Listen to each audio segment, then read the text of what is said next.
Saludos amigos, ya estamos en nuestro set de nuestra entrevista y para esta semana tenemos al coordinador general de participación ciudadana, el señor José Abreu. Bienvenido a su programa Al Filo, José. Muchísimas gracias a ustedes por la invitación. Siempre es un placer para nosotros estas invitaciones. Atenderlas. Siéntete cómodo, siéntete como en tu casa, José, porque nosotros vamos a conversar de temas que a la población le interesa sobre todo. ¿Cómo anda participación ciudadana? Participación ciudadana, nosotros andamos ahora dando seguimiento, mucho seguimiento, principalmente al cierre, a las leyes que se estuvieron conociendo en el cierre de esta legislatura, la ley de los cambios del régimen electoral, la 1519, que era la que se estuvo discutiendo en la Cámara de Diputados, igual la ley de fideicomiso que fue aprobada en la Cámara de Diputados, y sobre todo dándole seguimiento al cierre todavía, al cierre del año 2022 y cómo, haciendo el balance de las situaciones que se presentaron en el cambio, que nos encontró con atrasos importantes en la famosa 12 reformas que se sometieron en el Consejo Económico y Social, de las cuales, a pesar de que se concluyeron las discusiones, más de la mitad de las reformas sometidas, no tuvimos un avance sustancial en las mismas. ¿Eso fue por la parte política o el traspié político? ¿Qué hubo ahí? Identificamos falta de voluntad política en la mayoría de los casos, principalmente en las discusiones de los aspectos electorales que fueron dejados prácticamente para última hora.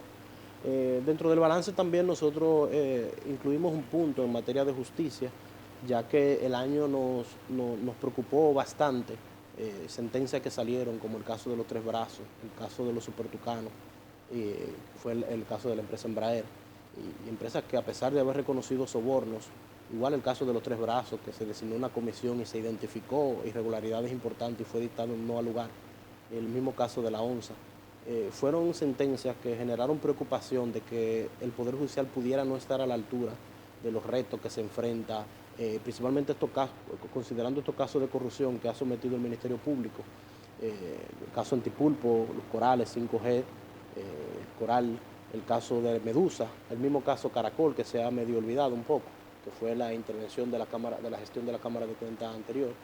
Y hicimos un llamado durante el año 2022 en ese mismo sentido de hacer un llamado a la justicia, de que entienda que la ciudadanía, la sociedad civil organizada y la ciudadanía en general está pendiente del trabajo que ellos están haciendo y que eviten cualquier tipo de consideración sobremanera en estos casos de corrupción tan amplios, que fueron tan bien probados, con expedientes tan consistentes, como vimos en el caso Medusa. ¿Y qué entienden ustedes que está sucediendo ahí? Que sean los jueces que estén actuando de manera benevolente, o bueno, tú dices que habían buenos expedientes, o que quizá el Ministerio Público no haya podido recopilar correctamente, presentar correctamente las pruebas para lograr esto no al lugar. ¿Qué tú crees que, dónde pudiera estar la debilidad de la justicia? En los casos que se emitieron sentencias fueron casos estructurados en una gestión del Ministerio Público que estuvo bastante comprometida con la corrupción, como aparentemente se evidenció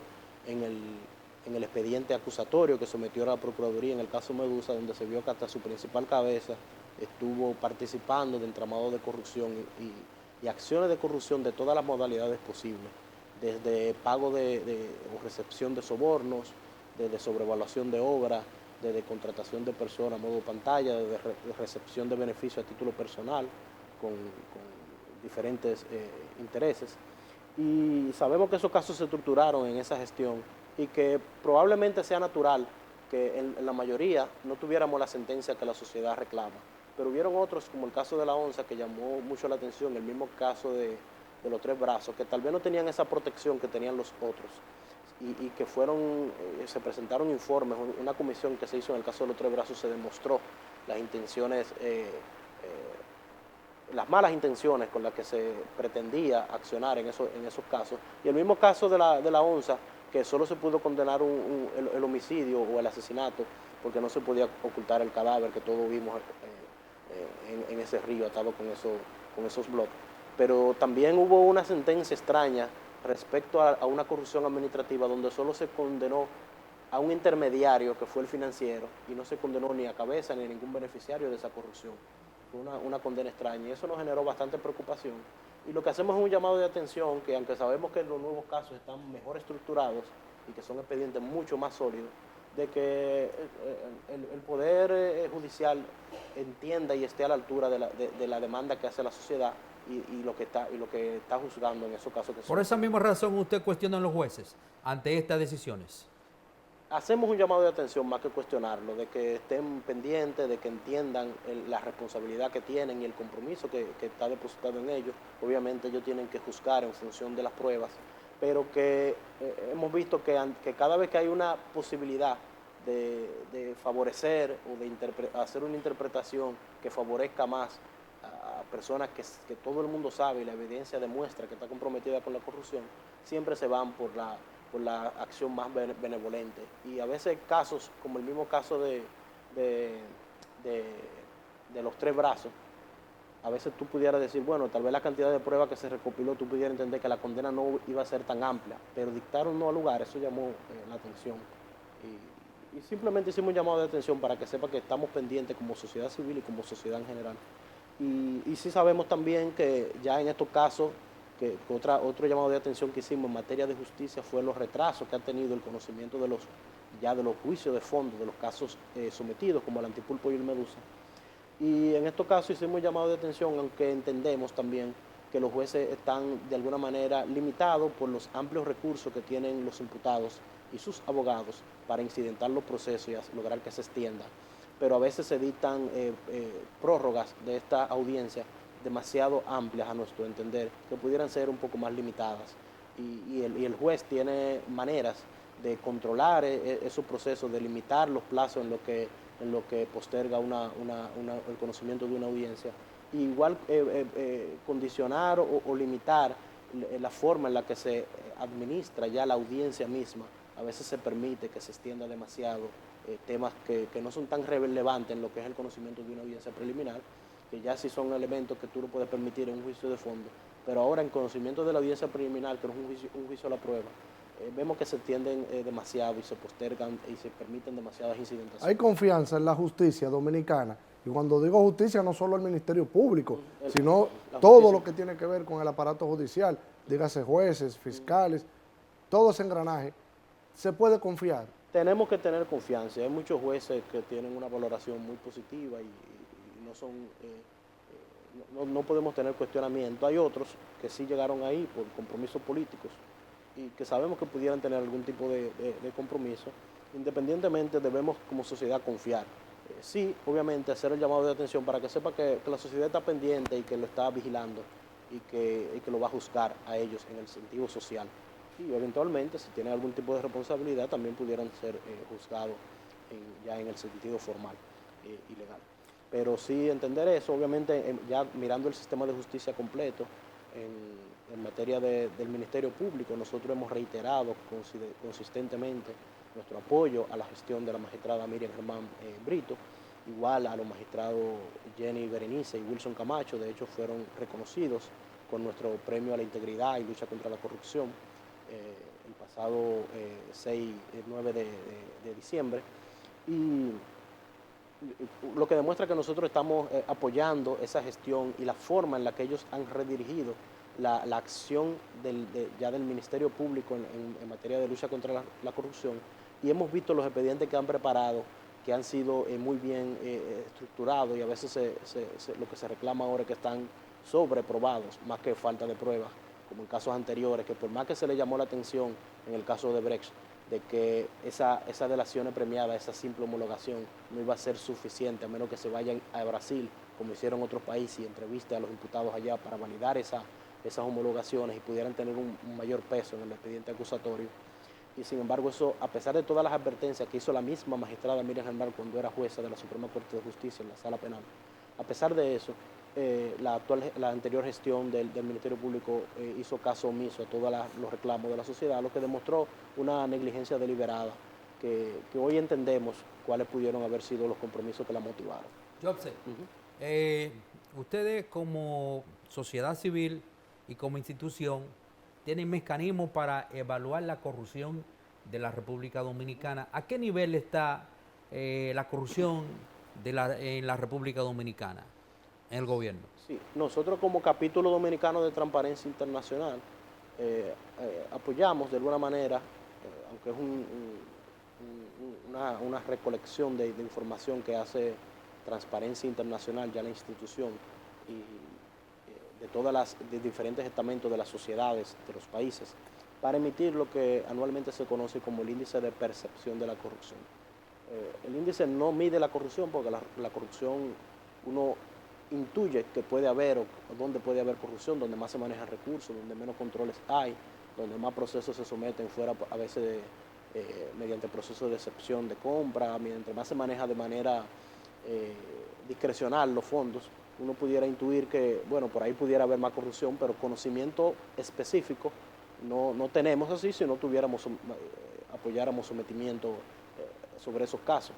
Pero sí nosotros podemos medir elementos o variables que indican que la corrupción tiene un mayor nivel de contención. ¿Cuáles son estos elementos? El funcionamiento, por ejemplo, de los órganos de control interno, como son la Contraloría General de la República, órganos de control de las compras y contrataciones públicas, como es la Dirección General de Compras y Contrataciones Públicas, y sabemos que en la gestión que se instauró en esta nueva administración gubernamental que inició en agosto del 2020, de la cabeza de Carlos Pimentel, que fue un exdirector general de nuestra institución y del cual tenemos suficiente confianza, en esa gestión se está aplicando la ley como corresponde, con sus limitaciones, pero como corresponde, y se han visto resultados en importante cantidad de procesos que han sido anulados, que han sido suspendidos, y expedientes que han sido llevados a la Procuraduría General y a la Cámara de Cuentas para que inicien la investigación por considerarse que tenían indicios de acción penal, y hemos visto el aumento de la cantidad de recursos sometidos por las personas que se han visto afectadas por estas suspensiones de procesos, por funcionarios e instituciones que han visto cómo la Dirección General de Compra le ha limitado el proceso, y de hecho se han pronunciado alegando que la actual gestión no lo deja trabajar. Pero es simplemente porque están haciendo acciones a veces que no se corresponden con todos los procedimientos que dispone la ley.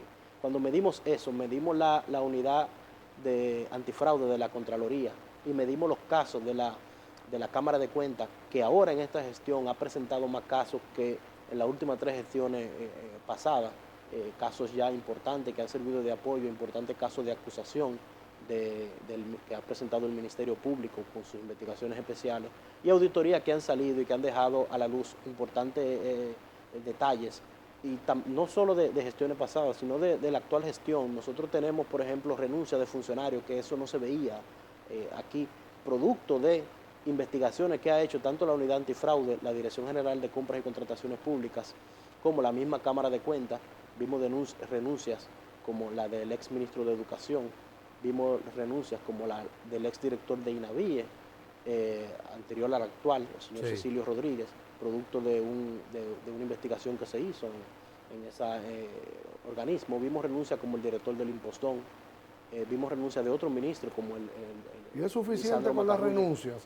El pueblo no exige también que si hay una renuncia y ellos prácticamente de alguna manera reconocen que han fallado en algo, no se espera también que haya un tipo de investigación o un sometimiento, que por lo menos el Ministerio Público diga investigamos y no encontramos nada? Tenemos conocimiento, por ejemplo, de investigaciones en curso, porque así lo ha dicho en el reconocimiento que le hicimos y en otras intervenciones públicas. ¿Que se han hecho investigaciones en esos casos? La magistrada Jenny Berenice ha indicado que está en proceso de investigación la gestión del anterior ministro de Educación, de esta gestión de gobierno, del señor Roberto Furcar, está en un proceso de investigación.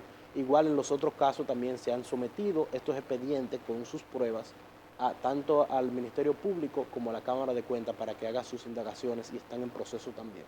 O sea que son procesos que toman su tiempo, pero ya sabemos que se está trabajando en eso. Pero independientemente de eso, sabemos que hay un temor, sabemos que hay una reacción, y eso eran temas que antes no se veían. Anteriormente ocurría y uno reclamaba a veces, bueno, uno veía en países como Estados Unidos o en otros países, que ante un escándalo, lo primero que hacía el funcionario era renunciar, y aquí eso era imposible verlo. Usted dice en la pasada administración.